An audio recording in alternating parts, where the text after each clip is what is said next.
కేంద్రంలో నరేంద్ర మోడీ అధికారంలోకి వచ్చిన తర్వాత ఎన్నో నల్ల చట్టాలను అమలు చేశారని, వాటి వలన దేశంలోనే ప్రజలు అనేక ఇబ్బందులకు గురవుతున్నారని, అందులో భాగంగా ఇటీవల వక్ఫ్ బోర్డుపై బీజేపీ ప్రభుత్వం తీసుకున్న నిర్ణయాన్ని వెనక్కు తీసుకోవాలని ఖమ్మం నగరంలో రాజ్యాంగ పరిరక్షణ వేదిక వారి ఆధ్వర్యంలో ముస్లిం సోదరులు బైక్ ర్యాలీ నిర్వహించి రాజ్యాంగ నిర్మాత డాక్టర్ బిఆర్ అంబేద్కర్ విగ్రహానికి వినతి పత్రం అందజేశారు. ఈ కార్యక్రమంలో భాగంగా రాజ్యాంగ పరిరక్షణ వేదిక ఫౌండర్ సయ్యద్ సాదిక్ అలీ మాట్లాడుతూ, ఆల్ ఇండియా ముస్లిం పర్సనల్ లా బోర్డు వారి నిర్ణయం ప్రకారం ఈ రోజు రాత్రి 9 గంటల నుండి 9 గంటల 10 నిమిషాల వరకు విద్యుత్ లైట్లను ఆర్పి నిరసన తెలియజేసే కార్యక్రమాన్ని విజయవంతం చేశామని, వక్ఫ్ బోర్డుపై కేంద్ర ప్రభుత్వం అనుసరిస్తున్న విధానాన్ని వెంటనే వెనక్కు తీసుకోవాలని, కన్న తల్లి పాదాల కింద స్వర్గం ఉంటుందని, ఇంటికి ఇల్లాలే దీపం అంటారు అనే విషయాన్ని కూడా తెలియాలని, వారు దేశాన్ని పరిపాలిస్తున్నారని, ఇల్లు కుటుంబం చక్కబెట్టాలని, వారు దేశాన్ని ఎలా చక్కబెడతారని, వక్ఫ్ బోర్డుకు ఇచ్చిన భూములను ఎలా వెనక్కి తీసుకుంటారని, ఈ ప్రభుత్వానికి ఈ బోర్డులో వేరు పెట్టే హక్కు కానీ, భూములను స్వాధీనపరుచుకునే హక్కు కానీ లేదని, కాదని ముందుకు వెళ్తే ఢిల్లీలోని జంతర్ మంతర్ వద్ద ఆందోళనలు నిర్వహిస్తామన్నారు. సయ్యద్ సాదిక్ అలీ, మీ అందరికీ నమస్కారం. రాజ్యాంగ పరిరక్షణ వేదిక ఫౌండర్ని. ఈ రాష్ట్రంలో, ఈ దేశంలో జరుగుతున్న పరిణామాలు మనందరికీ తెలుసు. మోదీ ప్రభుత్వం వచ్చిన తర్వాత ఎన్నో నల్ల చట్టాలు చేసింది.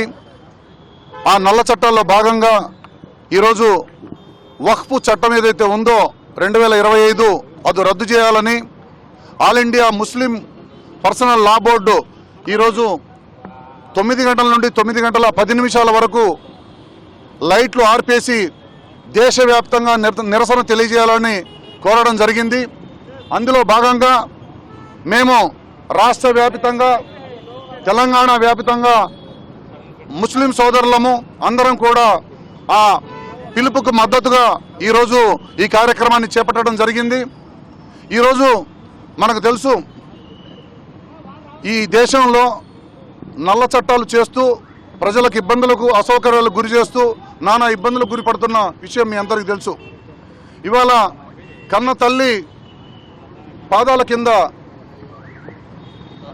స్వర్గం ఉంటుందంటారు, అలాగే ఇంటికి దీపం ఇల్లాలంటారు. జన్నత్ హై మాకే ఖదమంకి నీచే జన్నత్ హై అని చెప్తారు. ఘర్కి నూర్ బీవీ హై అంటారు. ఆ రెండింటి విషయమే తెలియని వాళ్ళు ఈ రాజ్యాన్ని పాలిస్తున్నారు. అంతేకాకుండా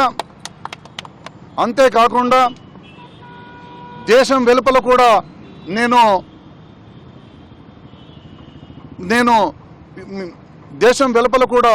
నేను గొప్ప జ్ఞానినని చెప్పుకుంటూ ముందుకెళ్తున్నారు. ఇల్లు చక్కబెట్టుకోలేనిది, కుటుంబం చక్కబెట్టుకోలేనిది, దేశాన్ని చక్కబెట్టుకోలేకుండా మనం విదేశీ దాకా ప్రయాణం ఎలా సాగుతుంది? ఇంటి విషయాలు తెలియకుండా ముందుకెలా వెళ్తాం? ఇల్లు చక్కబెట్టుకొని వాళ్ళు ఈ దేశంలో ఇంటి విషయాలు తెలియకుండా పాలన సాగించడం కూడా కష్టం. అందుకే ఈ నల్ల చట్టం, వక్ఫ్ బోర్డు చట్టం ఏదైతే ఉందో, అది వక్ఫ్కి ఇచ్చిన దానం ఏదైతే ఉందో, భూములు దానం ఏదైతే ఇస్తారో, దేవాలయాలకు ఇచ్చిన దానం లాంటివే భూములు. ఆ భూములను ఏ దేవాలయానికి ఇచ్చినా, మసీదులకు, మాస్కులకు ఇచ్చినా కూడా ఆ భూములను వెనక్కి తీసుకోవడం అనేది జరగదు. అలాంటి ఇనాం భూములని, అలాంటి దేవాలయాలకు వచ్చిన ఏదైతే భూములు ఉన్నాయో ఈ భూములు కూడా అలాంటివి అనేది అందరూ తెలుసుకోవాల్సిన అవసరం ఉంది. ఆ భూముల్ని వెనక్కి తీసుకునే హక్కు కానీ, అందులో వేరే కమిటీ మెంబర్స్ని పెట్టే హక్కు కానీ